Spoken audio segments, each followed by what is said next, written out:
నమస్తే. శ్రీ గురుభ్యో నమ. శ్రీమాత్రే నమ. ఆదిత్యాయ చ సోమాయ మంగళాయ బుధాయ గురు శుక్ర శనిభ్యే రాహువే కేతవే నమ. శ్రీమాత శ్రీ మహారాజ్ఞి శ్రీమత్ సింహాసనేశ్వరి చిదగ్నికుండ సంభూత దేవకార్య సముచిత. అందరికీ శుభోదయం. ప్రతి మాసంలోనూ మాస ఫలాలు పక్ష ఫలాలు తెలుపుకుంటూ ఉన్నాం కదా. అదేవిధంగా అప్పుడప్పుడు గ్రహాలు మారుతూ ఉన్నప్పుడు ఈ గ్రహ సంచారాన్ని బట్టి ద్వాదశ రాశుల మీద ఎలాంటి ప్రభావం ఉంటుంది అన్నది కూడా చెప్పుకుంటూ ఉంటాం. అందులో భాగంగా మరి మే 1 నుండి గురుగ్రహం మారబోతుంది. గురుగ్రహం అంటే మనకు తెలుసు, చాలా పెద్ద గ్రహం. ఈ పెద్ద గ్రహం ఒక రాశి నుండి ఇంకొక రాశికి మారాలి అంటే దాదాపు 1 సంవత్సర కాలం మీద కొన్ని రోజులు పడుతుంది. ఈ సంవత్సర కాలం కూడా గురువు మారిన తర్వాత ఫలితాలు వేరుగా ఉంటాయి. ఎందుకు అంటే గురుగ్రహం అత్యంత శుభగ్రహం అని చెప్తాం. గురువు యొక్క దృష్టి ఉన్నట్టయితే గురువు యొక్క స్థితిని బట్టి దాదాపు అనేక రకాలైన కష్టాలు నష్టాలు పోయి సుఖాలను ఇస్తుంది. చాలా వరకు మనకు ఎంతటి మిగతా గ్రహాల దోషాలు ఎన్నున్నప్పటికీ గురుగ్రహం కనుక సరైన స్థానంలో ఉంటే ఆ చెడంతా పోతుంది అన్నదే మనకు శాస్త్ర ప్రామాణికం. దీని ప్రకారంగా చూస్తే మనకి మరి గురువు మారుతూ ఉన్నప్పుడు మారినందువల్ల ఏ గ్రహాలకు ఎలాంటి ఫలితాలు ఉంటాయి అన్నది తెలుసుకోవాలి. అంటే దీనికంటే ముఖ్యంగా మనకి ఇంకొక మాట కూడా చెప్తుంటాం. గురుగ్రహం ఎప్పుడెప్పుడు మారుతుందో ఆ మారినప్పుడు తప్పనిసరిగా ఒక నదికి 12 నదులకు 12 సార్లు మనకు పుష్కరాలు వస్తాయి. 12 సంవత్సరాలకు ఒక పుష్కరం వస్తుంది కదా. ఈ గురువు గ్రహం మారినప్పుడు పుష్కరాలు వస్తూ ఉంటాయి అన్నమాట. అలా ప్రతి సంవత్సరం ఒక్కొక్క నదికి పుష్కరాలు వస్తుంటాయి. ఇది గురుగ్రహం యొక్క ప్రత్యేకత. అంతేకాదు అనేక వేల చెడులు నష్టాలు కష్టాలు ఉన్నటువంటి వాటిని ఒక్క గురు దృష్టి ఉన్నట్టయితే ఇవన్నీ కూడా పొడగొడుతుంది అన్నటువంటిదే మనకు తెలిసిన విషయం. మరి ఇప్పుడు ద్వాదశ రాశుల వారికి ఎట్లా ఉందో చూద్దాం. మేషరాశి వారికి గురుగ్రహ మార్పు వల్ల ఎలాంటి ఫలితాలు ఉంటాయి అంటే, నిన్న మొన్నటి వరకు మేషరాశి రాశిలో గురువు ఉన్నాడు, ఇప్పుడు ద్వితీయంలోకి వెళ్తున్నాడు. ద్వితీయంలో శుభగ్రహం ఉండడం అనేటువంటిది చాలా మంచిది. ఎందుకంటే ద్వితీయం వాక్స్థానం, ద్వితీయం ధనస్థానం, ఇంకా కుటుంబ స్థానం అని చెప్తాం. మరి ఇలాంటి చోట గురువు ఉన్నప్పుడు ఇక్కడ ఏ రకమైన చిన్న పెన్న దోషాలు ఉన్నా అంటే కుటుంబానికి సంబంధించి మిగతా గ్రహాల మూలంగా వాటి దృష్టి మూలంగా ఏవైనా దోషాలు ఉన్నప్పటికీ కూడా ఇవన్నీ చెదిరిపోయి అంటే ఆర్థికంగా బాగుంటారు, కుటుంబ పరంగా బాగుంటారు. ఎందుకంటే కుటుంబ స్థానం కాబట్టి. అలాగే అన్నింటికి మించి సంఘంలో మనం బాగుంటామని చెప్పచ్చు. కారణం ఏంటి అంటే ద్వితీయంలో గురువు ఉన్నాడు, ద్వితీయం వాక్స్థానం, మనం అందరితో కూడా సరిగ్గా మాట్లాడతాం. అలా మాట్లాడినప్పుడు అందరూ మన యొక్క మాటకు విలువనిస్తారనమాట. అందువల్ల అంతా బాగుంటుంది.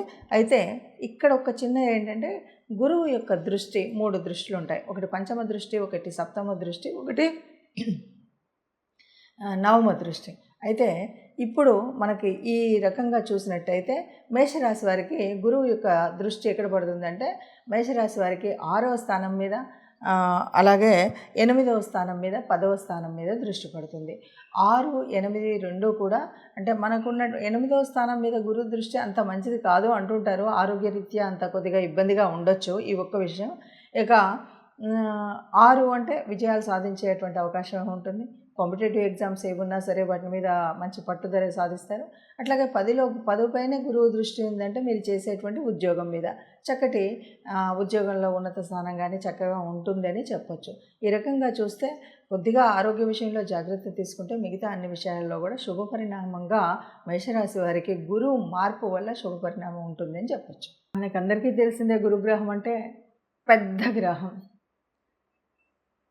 రాశి కాలం ఒక రాశి నుండి ఇంకొక రాశి మారడానికి సంవత్సరం మీద ఇంకా కొన్ని రోజులు పట్టేటువంటి గ్రహం ఏది ఉంది అంటే గురుగ్రహం.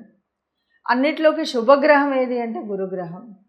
ఎన్నో పాపాలని హరించగలిగినటువంటి గ్రహం గురుగ్రహం. అయితే ఈ గురుగ్రహం నుండి ఎప్పుడైనా ఏదైనా మనకు అనుకోని ఇంకా వేరే ఏదైనా ఇబ్బందులు ఉన్నప్పుడు మనం ఏం చేయాలి అంటే గురువు యొక్క అనుగ్రహం పొందడానికి మనం ఏం చేయాలి అంటే ముఖ్యంగా గురువార వ్రత నియమాన్ని పాటించాలి. గురువారం రోజు మద్య మాంసాలు ఇలాంటివి ఏవైతే ఉన్నాయో వాటిని వదిలివేయాలి. అలాగే గురువారం రోజు వీలైతే కొంచెం పసుపు వర్ణానికి సంబంధించినటువంటి వస్త్రధారణ చేయడం ఇంకొక విషయం. గురువారం రోజు మనకు అంటే కేవలం దత్తాత్రేయ స్వామి ఇలా మనం దేవాలయాలకు, గురువులకు సంబంధించినటువంటి ఆలయాలకు వెళ్ళడమే కాదు, మనకు సంబంధించినటువంటి గురువులు ఎవరున్నా కూడా వారిని సత్కరించడము, వారికి సేవ చేయడం, సత్కరించడం కంటే ముఖ్యంగా సేవ చేయడం అన్నది చాలా ముఖ్యం.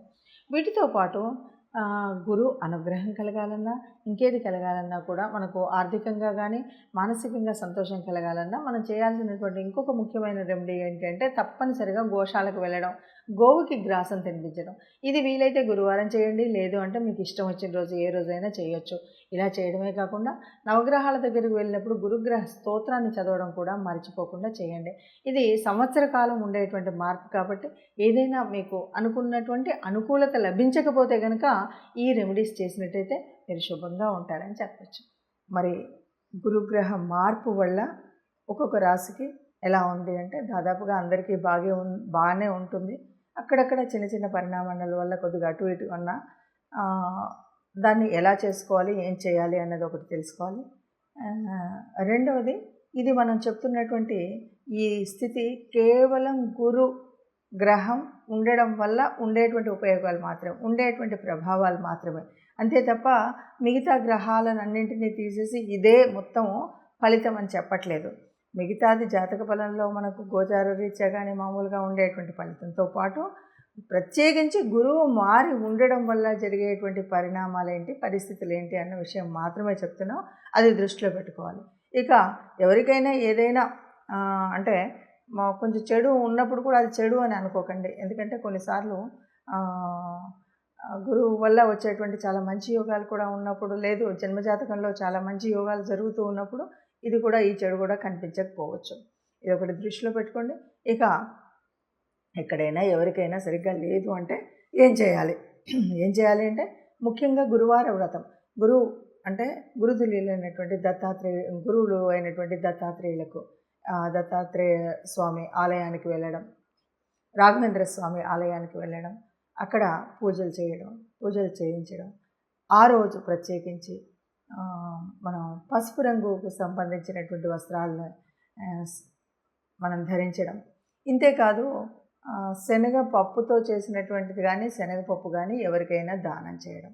ఇవన్నీ మనం ఎందుకు చేయాలి అంటే దీనివల్ల మనకి గురువు యొక్క ప్రభావం ఏదైతే ఉందో అది మంచి ఫలితాన్ని ఇస్తుంది. అంతేకాకుండా ఎవరైనా సాధు సంతులు, గురుతుల్యులు, గురువులు, ఋషితుల్యులు అయినటువంటి కొందరు మహానుభావులు మనలోనే, సమాజంలోనే ఉంటారు. అలాంటి వారికి ఏదో మనం వెళ్ళి వారికి నమస్కరించడం, లేకపోతే వారికి సేవ చేయడం, ఇలాంటిది ఏది చేసినా సరే గురుగ్రహం వల్ల వచ్చినటువంటి దోషాలన్నీ తొలగిపోయి మనం ఆనందంగా సుఖంగా ఉంటాం. ఆనందంగా సుఖంగా అందరూ ఉండాలన్నదే మన కాంక్ష. సర్వే జనా సుఖినో భవంతు. అందరూ ఆనందంగా ఉండాలి, అందులో మనం ఉండాలి. నమస్తే.